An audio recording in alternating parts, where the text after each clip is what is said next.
She never expected the house to feel so hollow, yet the silence had a way of pulling at her ribs, as if something inside was slowly sinking. And on that strange, restless night, she heard a knock at the door that changed everything.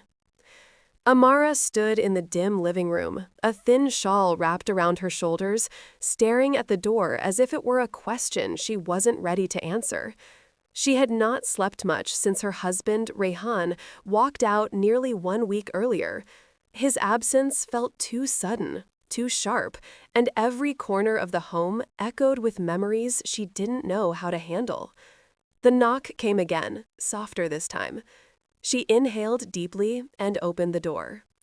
There stood Zion, Rehan's younger brother, holding a small thermos and looking like he had hesitated outside for far too long. His eyes, kind and apologetic, met hers before he said a single word. "I wasn't sure if I should come this late," he murmured, "but I thought you might not have eaten." Amara blinked, surprised. She had not expected anyone, least of all him. Zion rarely visited unannounced. He had always been gentle, thoughtful, quieter than his older brother, and never intrusive. But tonight, he looked genuinely concerned. She stepped aside, letting him in. Zion walked carefully, almost respectfully, as if he feared the floor itself might be fragile under his steps. He placed the thermos on the table and glanced around. "You don't have to pretend you're okay," he said softly. "I know all of this, isn't easy." Amara felt something tighten in her chest. She wasn't used to people checking on her.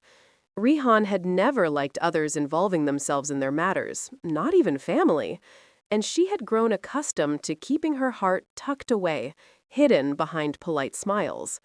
But tonight felt different. Maybe it was the silence. Maybe it was the loneliness. Or maybe it was the way Zion spoke, gently enough that it didn't feel like pressure, just presence. He poured the warm soup into a bowl and placed it in front of her. "You should sit," he whispered. She hesitated, then slowly did. The warmth of the bowl seeped into her cold hands, and for the first time in days, she felt anchored. Zion sat across from her but didn't rush her to talk. He simply stayed, his quiet company more comforting than she expected. After a few minutes, he finally asked, "Did Rehan say where he was going?" Amara shook her head. "No, he just said he needed space. Then he left with a single bag." Zion lowered his gaze, a troubled expression crossing his face. "I wish he had talked to someone," he said. "Anyone. He's always been distant when overwhelmed." She knew that. She had lived through it for years. Rehan had a way of shutting down, of closing off everything around him, especially her.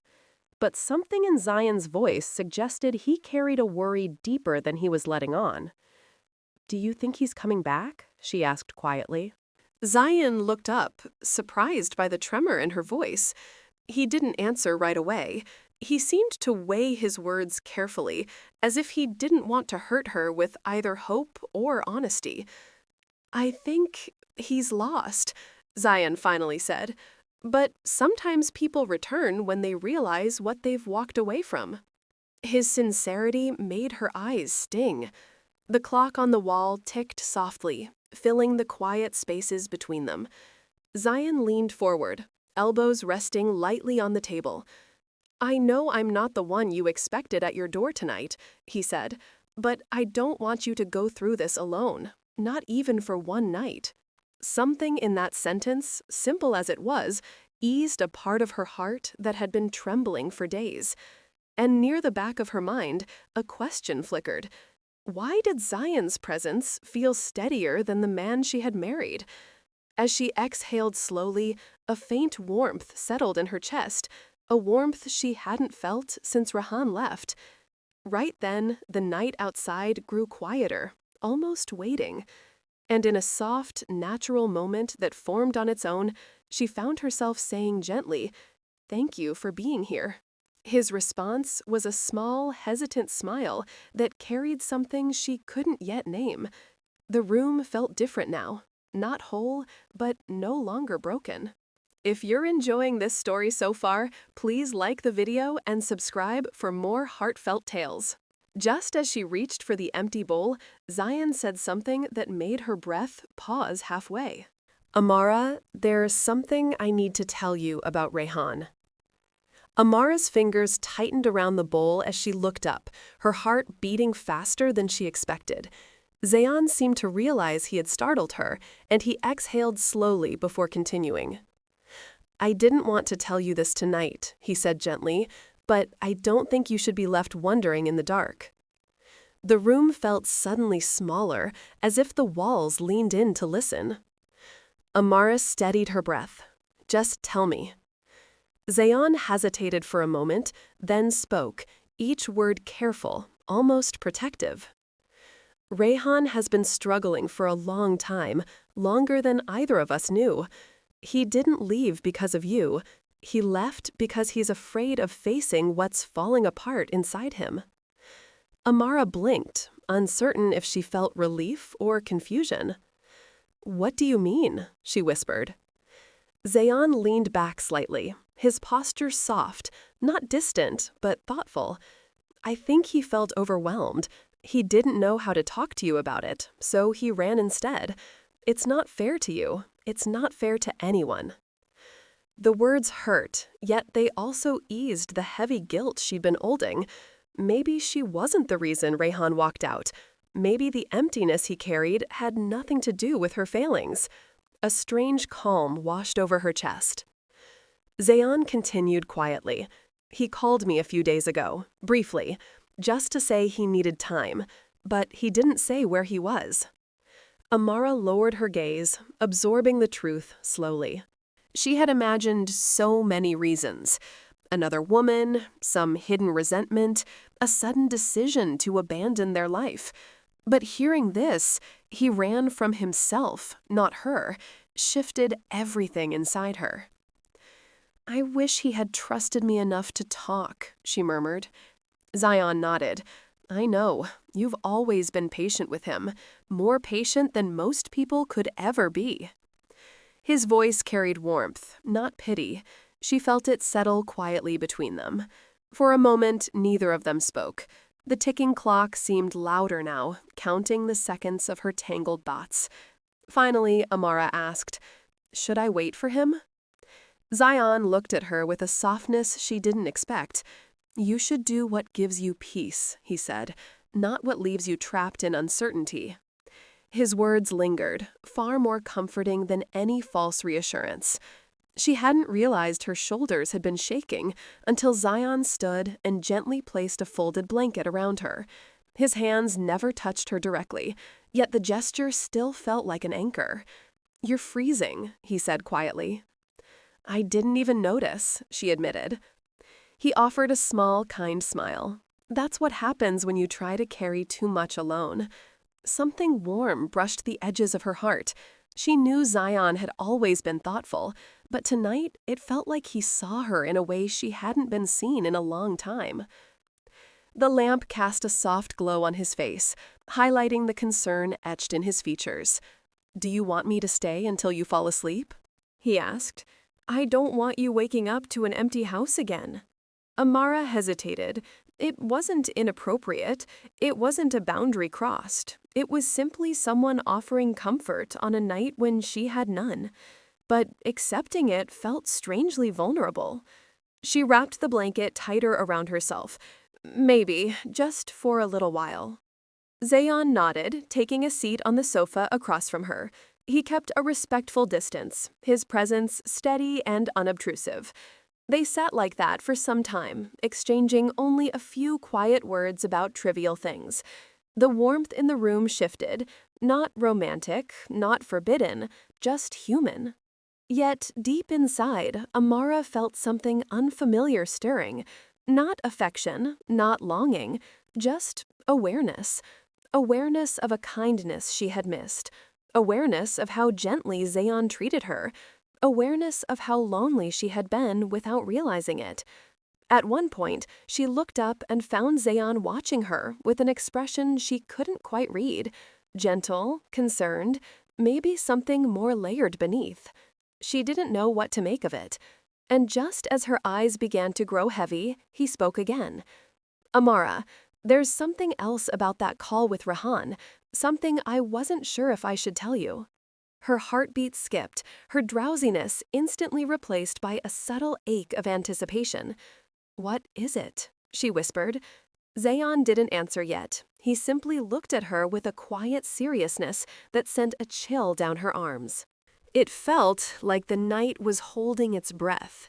Zion's silence lingered long enough to make Amara's pulse thrum in her ears.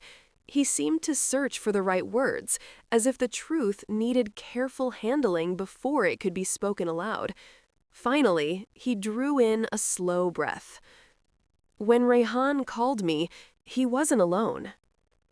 Amara's hands tightened around the blanket. Her mind raced through possibilities, none of them comforting. Who was with him? She whispered. Zion shook his head lightly. Not someone you need to worry about in that way. It wasn't another woman. Relief flickered in her chest, but it was fragile. Then who? He was staying with an old friend from his university days, someone who's been helping him get through whatever he's facing. Zion paused. He didn't want to talk to you because he felt ashamed. He said he wasn't the husband you deserved. The words struck her harder than she expected, landing somewhere between sorrow and disbelief. He said that? She asked quietly. Zion nodded. He did, and it sounded like he meant it. Amara lowered her gaze, letting the sentence settle into the spaces left empty by weeks of confusion. She had spent so long blaming herself that she never imagined guilt could be weighing just as heavily on Rehanan. I don't want him to feel ashamed, she murmured. I just wanted him to be honest. Zion's shifted slightly, leaning forward. Amara, he knows how much you care. That's part of what scared him. Sometimes people run from the very things that could heal them. Her eyes softened, sadness threading through them like a quiet river. When she didn't speak for a moment, Zion continued in a gentle voice. He asked me not to tell you where he was. He said he didn't want you waiting at a door he wasn't ready to walk through. Amara's breath trembled in her chest. She had been waiting, hopelessly, painfully, only to discover he thought he was sparing her. It was strange how the truth could feel like both a wound and a balm. After a moment, she whispered, "Why didn't you tell me all this earlier?" Zion's expression shifted, something tender and uncertain. "Because I didn't want you to think he was gone forever. I know how deeply you love him. I didn't want to add another weight on your heart." His sincerity washed over her, softening the edges inside her that had been sharp all evening. "You were trying to protect me," she said. He nodded. "I just wanted you to breathe without hurting." Silence stretched between them, warm and fragile. Amara took in the quiet room, the soft glow of the lamp, and Zion's calm presence. It felt so different from the emotional storms she had lived through with Rehan. There was no tension, no walking on thin lines, only a quiet steadiness she hadn't known she needed. Her voice lowered. "Thank you for telling me now. It hurts, but I'd rather know." Zion's eyes softened even more at that. "I'll always be honest with you, even when the truth is difficult." His words warmed her cheeks in a way she didn't expect. A gentle heaviness settled over her, not exhaustion this time, but a strange, growing comfort. She leaned back on the sofa, the blanket tucked under her chin. For several minutes, neither spoke. The stillness between them felt almost peaceful. Then, quietly, Zion stood. "I should let you get some rest," he said softly. "It's getting late." Amara felt a small tug in her chest, something like disappointment, something she didn't want to name. "You could stay a little longer. she whispered before she could stop herself. Zion paused. His eyes met hers, steady and thoughtful. "If you want me to, I will," he replied gently, and he sat back down. The night deepened around them, warm and strangely safe. But just as Amara began to settle into that comfort, Zion's phone vibrated on the table. He glanced at the screen, and his face shifted, subtle but unmistakably serious. Amara felt the change immediately. "Who is it?" she asked, her voice barely above a breath. Zion looked up slowly, something heavy in his eyes. "It's Rihan," he said quietly. "He's calling again, right now." The sound of Rihan's name felt like a sudden gust of cold air, sweeping away the fragile warmth that had filled the room. Amara's breath caught somewhere between her ribs as she watched Zion's phone vibrate, the screen glowing softly in the dim light. Zion didn't answer it right away. He looked at her first, and in that small pause, she realized he was silently asking her what she wanted him to do. Amara swallowed, her voice low and unsteady. "You should answer." Zayn nodded once, a thoughtful, almost reluctant motion, then accepted the call. He stood and walked a few steps away, but not far enough to shut her out. His voice was calm, steady, carrying a gentleness Amara knew he was offering both to her and to his brother on the other end. "Rihan, it's late. What's going on?" There was silence, a long one.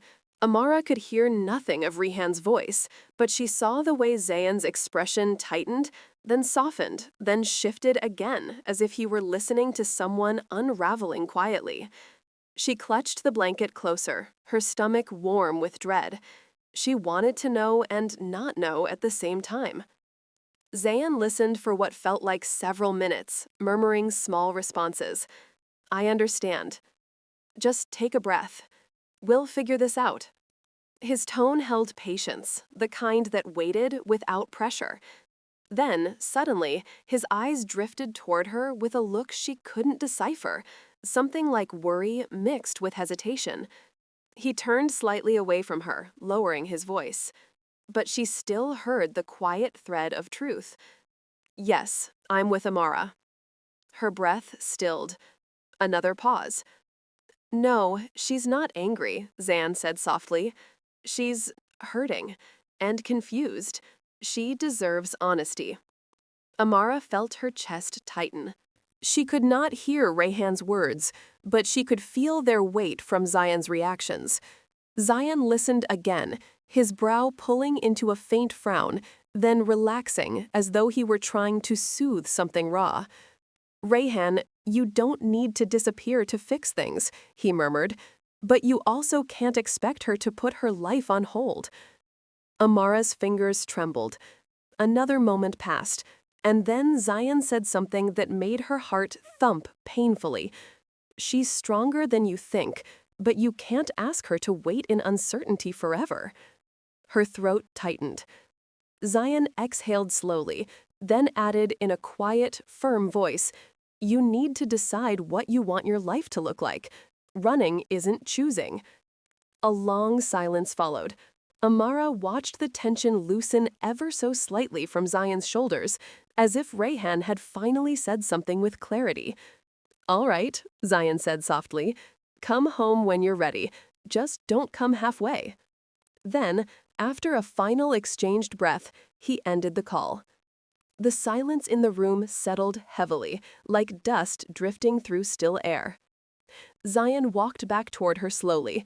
His expression was gentle, but shadowed with something complicated. "What did he say?" Amara whispered. Zion sat down, leaning forward, elbows resting on his knees. "He's struggling more than he admits," he said softly. "He feels ashamed for walking out. He doesn't know how to face you. He doesn't know how to face anyone." Amara's heart ached in a way that was painful, yet deeply familiar. "He said he needs time," Zion continued, "but he also said he doesn't want to lose you." Tears pricked Amara's eyes, blurring the room into soft shapes. "I don't know what to do," she breathed. Zion looked at her with a depth she wasn't ready for. "You don't need to decide tonight," he said quietly. "You're allowed to feel everything you're feeling. You're allowed to take your time. You're allowed to want peace." His words felt like gentle hands holding a heart that had been bruised too often. Amara inhaled shakily. Did he say anything else? Zion hesitated. His gaze drifted downward, then back to her. "Yes," he said, "something I didn't expect." She blinked, the room suddenly too still. "He said he's sorry for hurting you," Zion murmured, "and he asked me to tell you that he still loves you." Amara felt her breath falter, fragile and uncertain. But Zion wasn't finished, and then he asked me something else. Her pulse quickened. What did he ask? Zion looked directly into her eyes, his voice soft, steady, and heavy with unspoken emotion. "He asked me to take care of you while he figures himself out." The words hung in the air, too gentle, too complicated, too full of meaning neither of them dared touch. And in that suspended moment, Amara felt something shift inside her, a quiet realization she didn't yet know how to face. Amara stared at Zion, the words echoing in her mind long after he finished speaking. "Take care of you." The sentence felt warm and heavy at the same time, as if it carried a meaning neither of them dared to unpack. She looked down at her hands, letting out a slow breath. "He asked you that?" Zion nodded gently.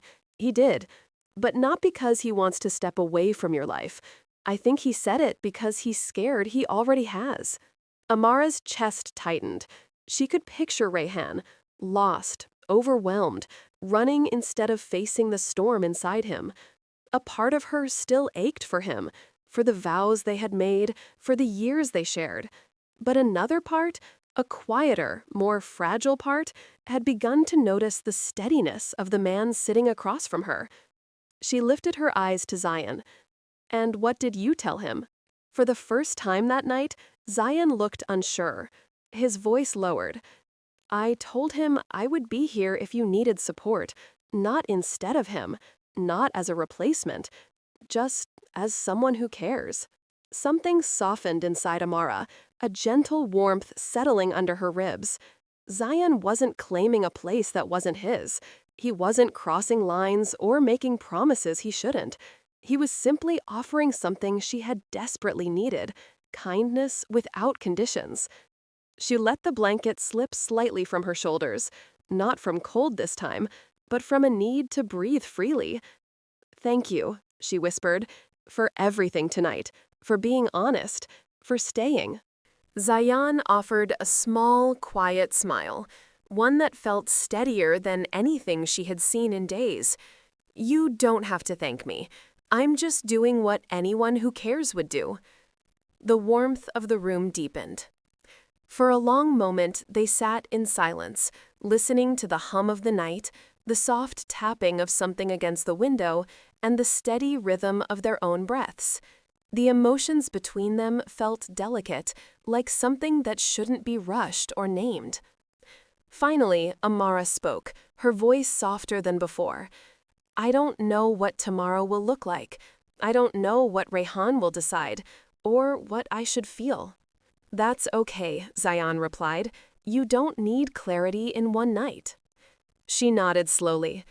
"I just want peace. For him, for myself, for all of us."